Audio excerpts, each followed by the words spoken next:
17. Les œuvres mortes traduisent l'état d'âme d'une personne. C'est un miroir qui reflète le niveau spirituel de quelqu'un. Bien-aimé, étant que chrétien, étant qu'homme de Dieu, si un homme spirituel veut bien te connaître, veut bien voir que oui, cet homme, si Dieu l'utilise, il va mieux te connaître par tes œuvres. Par tes œuvres. Parce que les œuvres que tu es en train de faire, cela aussi peut donner l'image. Cela aussi peut identifier que tu es un enfant de Jésus-Christ. Cela aussi va montrer ton état spirituel. Cela aussi va donner ta capacité ou bien va aussi montrer la dimension sur laquelle tu es en train de chercher Dieu.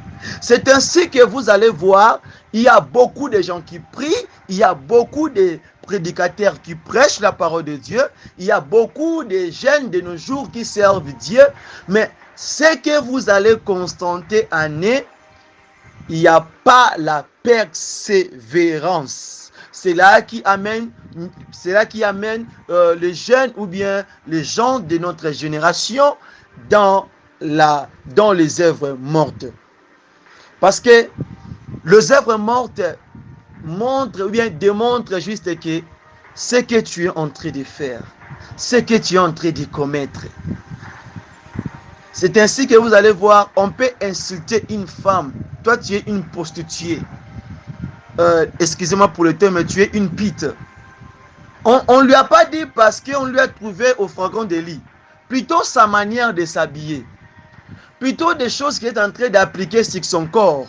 Cela démontre que les œuvres qu'il fait, ce sont les œuvres qui comment je peux dire, qui montrent, qui nous donnent aussi l'image d'une prostituée. Amen.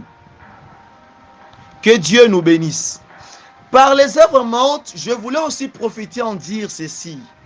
Vous savez, les jeunes ou bien les gens de notre génération, s'il y a beaucoup de shit, s'il y a beaucoup de regrets, il y a beaucoup d'échecs, parce que les gens ne veulent pas travailler, parce que les chrétiens ne veulent pas chercher Dieu dans la profondeur, parce que même nous les hommes de Dieu, nous ne voulons pas créer ou bien nous ne voulons pas de donner notre force ou bien de persévérer ou bien de bosser.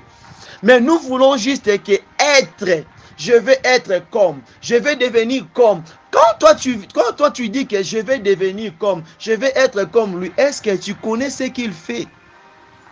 Tu connais ce qu'il avait fait pour être la personne qu'il est. Pourquoi nous les chrétiens, nous envions d'être comme lui, d'être comme lui? Toi tu envies toujours les grands et les pasteurs que Dieu t'a donné. Et les hommes que Dieu t'a donné. Tu ne les vois pas, mais tu vois seulement ceux qui ont. Oh, bien-aimé. Regardez comment les chrétiens ou bien cette génération est détruite. Nous ne voulons pas travailler. Nous ne voulons pas bosser, mais nous voulons la facilité. Nous voulons qu'il y ait la facilité. Un homme peut te dire, ma sœur, un homme de Dieu peut te dire, ma sœur, regardez ceci, regardez cela. Mais tu regardes que parce qu'il n'a rien. Il n'a pas de voiture, il n'a pas de maison. Tu ne prends pas sa parole. Tu ne prends pas les messages qu'il te dit dans la considération. Mais quand tu vois un homme de Dieu qui a des voitures, qui a des hélicoptères, quand on te dit que ma sœur, c'est ceci, c'est là, là tu obéis facilement. Bien-aimé, peuple de Dieu, les œuvres que nous faisons nous justifient même devant la présence de Dieu. Sois prudent avec ta conduite. Si toi tu pars à l'église, si toi tu pries pour regarder les fautes des orthographes et des accents des hommes de Dieu, leurs horaires de fautes, bien aimé, tu es en train de détruire ta vie. Bien aimé, bosse pour ta vie chrétienne.